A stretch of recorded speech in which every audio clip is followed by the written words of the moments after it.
Yeah, as far as Bergman, mainly what's interesting about him is that, yes, especially like not all of his, some of his movies are really tough to engage with and borderline would be considered boring. They are dialogue heavy, so there's always something holding you there, even though it's a foreign language.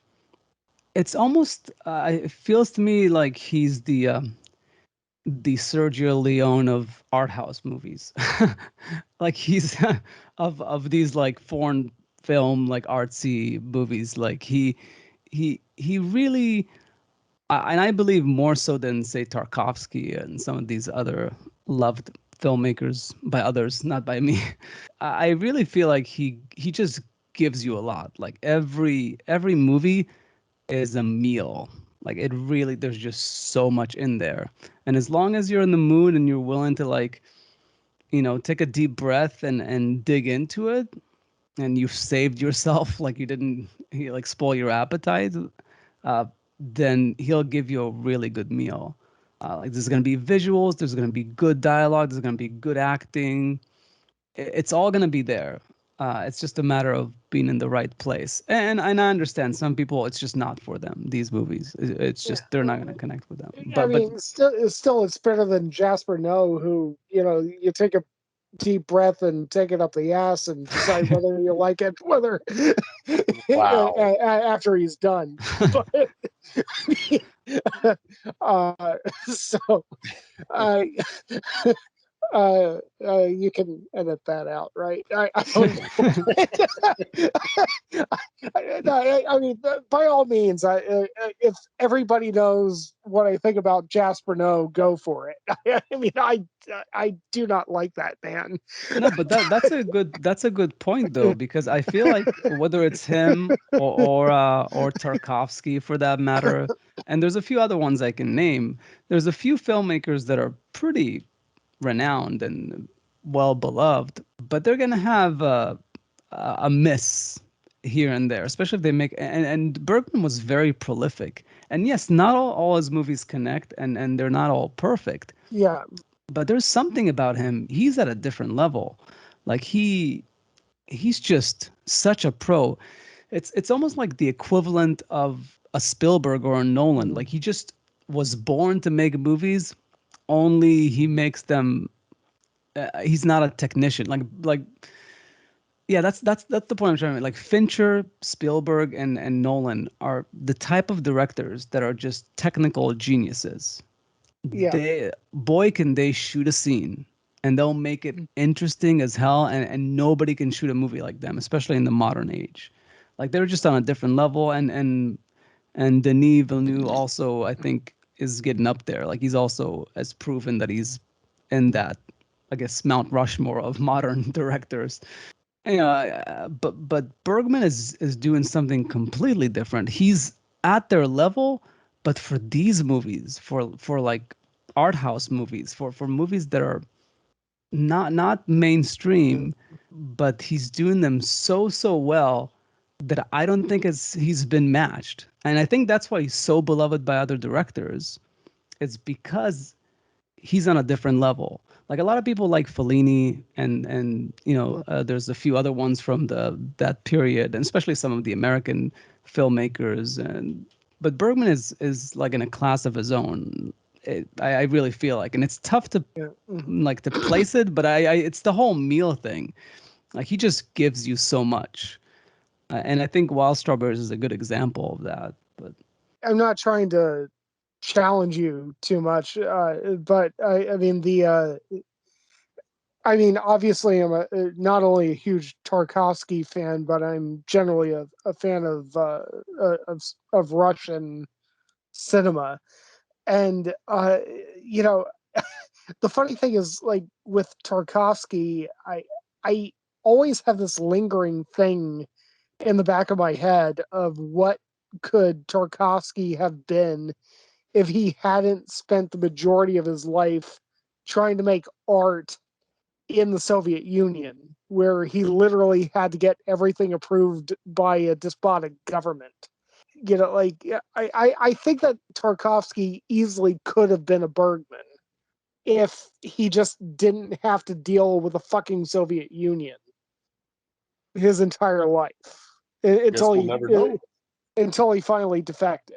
But I mean, I don't know, but I probably didn't even need to throw that out there, but I just really love Tarkovsky, so I just wanted to kind of try to say, like, well, maybe if this guy maybe if this guy lived in a nation with some concept of freedom for the majority of his life, he could have cranked out as many gems as Bergman did.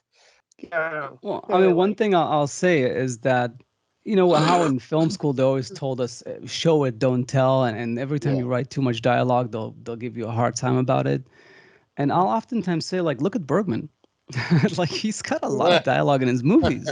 Like, all these people say, like, oh, he's so visual, so visual. There's a ton of dialogue. He's essentially a playwright. Like, I think he came up Yeah. from playwriting and he kind of brought it to the movies.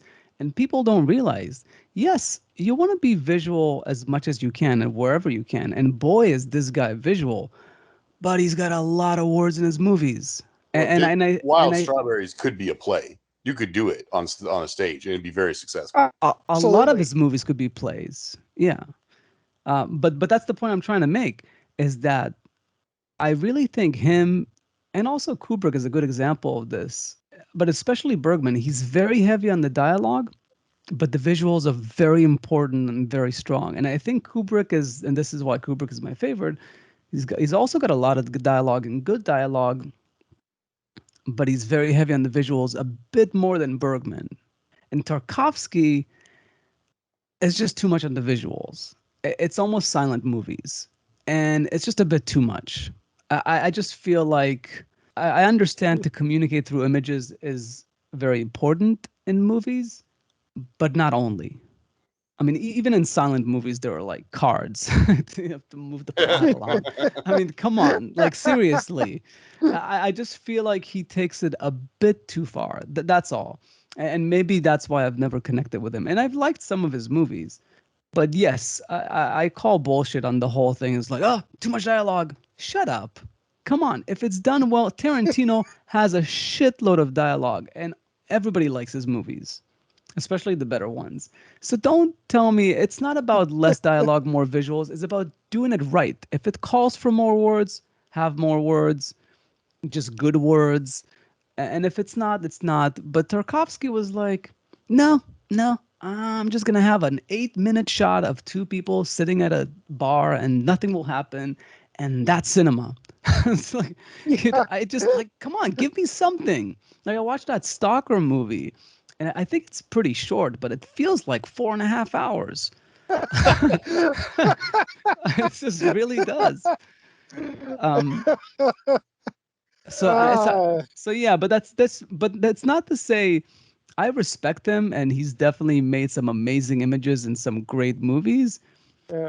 But I guess it's just not for me. I just can't explain it. I just, I'm not. I guess I'm not the target audience. Yeah, you should try watching a couple of movies by Alexander Sokurov. Yeah. Uh, Oh, you know I what? I take it I back. I I guess it is 2 hours and 42 minutes. I guess Stalker. I mean, So I guess it's as long but as it's felt. I mean, even I find Alexander Sokurov movies to be boring. But yeah,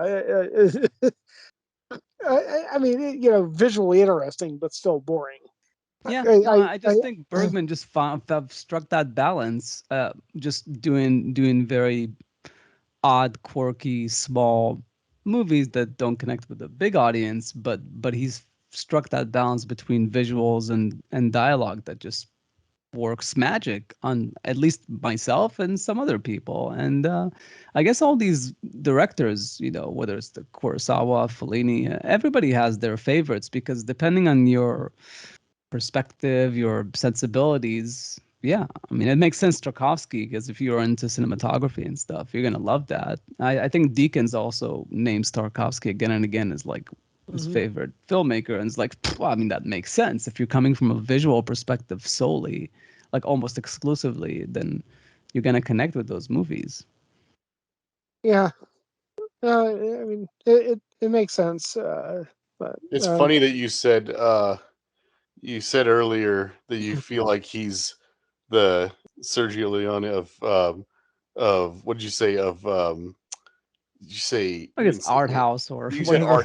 art house, yeah, of Yeah, I art mean, house. like, movies that are And serious movies. Yeah. yeah, well, no, but just when you said art house, and to me, I was like thinking about movies that play in art house, and I was like, I think Sergio Leone is the Sergio Leone of art house movies. Yeah. I mean, there's a reason why he was shooting on Technoscope rather than anamorphic, right?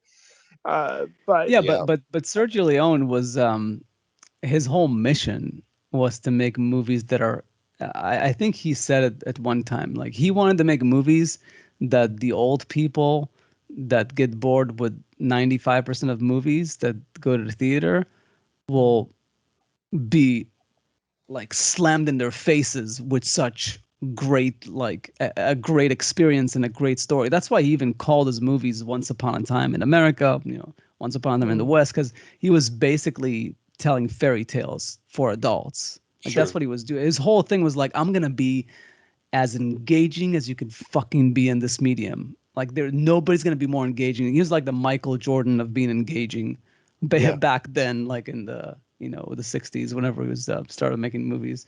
But Bergman was like, fuck that. I'm gonna make my own movies, and I don't care if they're engaging or not. This is what interests me, and hopefully it'll interest you. And those are the type of movies that I feel like are. We've discussed this in the whole slow movie episode, but it's the movies where, no, I'm not. I'm not coming to you. You have to come to me. yeah, yeah. It's Well, just a different type I of don't think movie. anybody would disagree that Leone's films are like more accessible, of course. Oh no, yeah, for sure. I mean, that's like, yeah, it's the good, the bad, and the ugly. I guess it's like Tarantino's favorite movie or one of his favorite movies.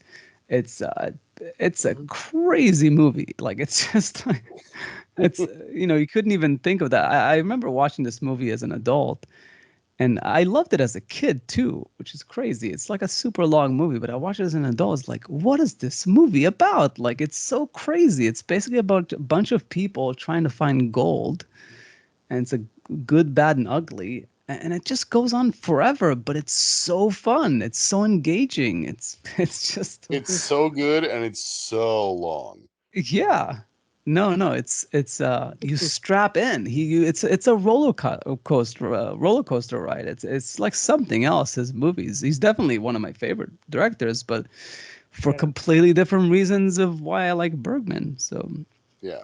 yeah. I, I I still find it really hard to watch Once Upon a Time in America just because Jennifer Connelly grows up to be a woman who looks nothing like Jennifer Connelly as an adult, and I I I had only ever known Jennifer Connelly as an adult, and I just can't make my brain split that where it's just like, okay, well, oh, this is Jennifer Connelly as like a 10-year-old, and then she grows up and it's like, oh, there's this woman and she doesn't look like Jennifer Connelly, but it's still a great movie. I mean, I just haven't found the 5-hour time period of my life that I was willing to spend rewatching it recently. But Oh it's no, it's a tough movie. It's definitely his toughest movie to watch. yeah, It's like super long, and it's not nearly as engaging as his earlier stuff. I guess it was like his yeah, attempt at making a super serious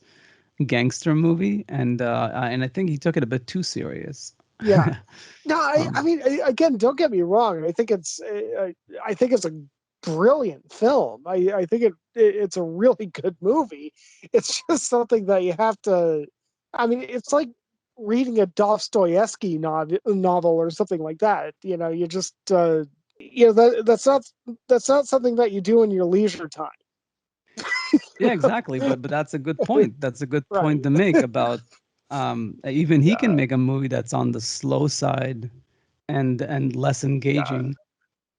Yeah. I mean, Yep. it's just a different type of movie, but then you have 3 hours of like the good, the bad, and the ugly, however long it is, and it's super engaging the entire time, and it's very rewatchable. Yeah. Yeah. Um, Absolutely.